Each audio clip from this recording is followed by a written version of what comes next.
Opa galera, tudo bem com vocês? Estamos aqui hoje para terminar a nossa série sobre a Era Vargas. Se você tá curtindo essa série, curte, se inscreve, ativa o sininho para não perder os próximos vídeos. Vambora pra aula. Então galera, o Estado Novo teve seu início naquele golpe de 1937 que a gente viu no finalzinho do vídeo anterior e ele trouxe uma nova Constituição, a Constituição de 1937. Essa era conhecida como Constituição Polaca. Ela aumentava os poderes presidenciais e acabava com os partidos que disputavam vagas no Legislativo. Durante o Estado Novo, Vargas tomou N medidas, desmobilizou grupos políticos, reforçou o apoio ao regime ditatorial, utilizando o seu tom populista que intermediava a sua relação com os trabalhadores e dessa forma ele obteve apoio dessa classe. Além disso, para ter mais apoio, ele efetivou os direitos trabalhistas, no caso, fixou as 44 horas semanais de trabalho, criou a carteira de trabalho, determinou o salário mínimo e era considerado por muitos trabalhadores por essas medidas um herói, o defensor das classes mais baixas, o defensor dos pobres e por isso o apelido Pai dos Pobres. Além disso, ele fez uma propaganda positiva do seu governo.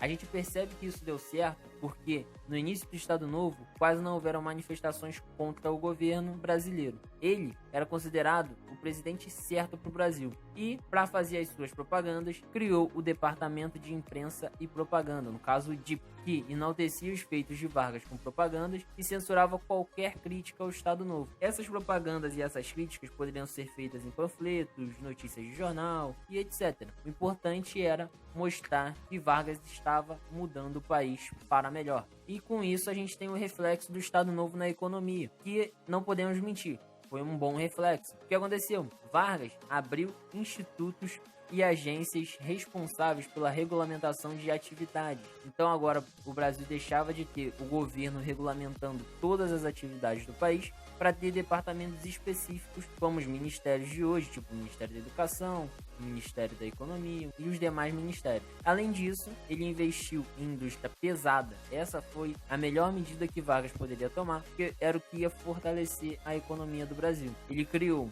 a Fábrica Nacional de Motores, a Companhia Siderúrgica Nacional, a Companhia Vale do Rio Doce, a Hidrelétrica Vale do São Francisco e mais tarde, no seu outro governo de 1950, ele criaria a Petrobras. Porém, nem tudo são flores. Durante o Estado Novo, iniciou-se a Segunda Guerra Mundial. E como a Segunda Guerra Mundial afetou o Brasil e a sua política? Ela afetou o Brasil, impossibilitando que Vargas fosse neutro perante o fascismo e o liberalismo. Então, de um lado nós tínhamos a Alemanha nazista e o liberalismo. O Brasil, durante o início, vendia e mantinha relações com os dois lados. Porém, após o Brasil receber 20 milhões de dólares emprestados dos Estados Unidos e ter alguns navios afundados por alemães, se tornou impossível permanecer neutro perante ao nazismo. E dessa forma, Vargas é obrigado a aderir ao bloco dos aliados. Com isso, ele acaba sendo incoerente, pois de um lado ele está apoiando o liberalismo e do outro ele defende o autoritarismo. Então não faz muito sentido as ações que ele tem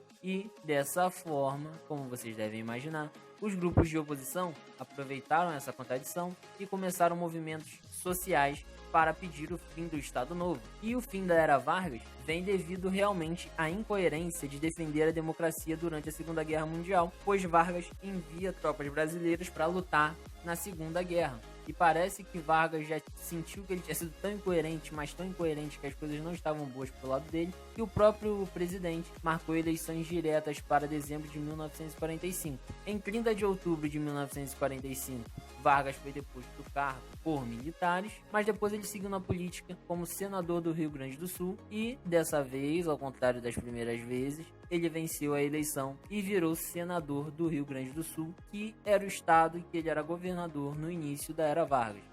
Então, esse foi o nosso vídeo. Esse foi mais curto, afinal o Estado Novo não é tão grande. E é aquilo. Se você gostou da série, curte, se inscreve, ativa o sino das notificações, comenta aí o que você mais gostou de toda a série, comenta as suas dúvidas, comenta tudo que você tem para perguntar. E um forte abraço, vou indo nessa, até a próxima. Fui!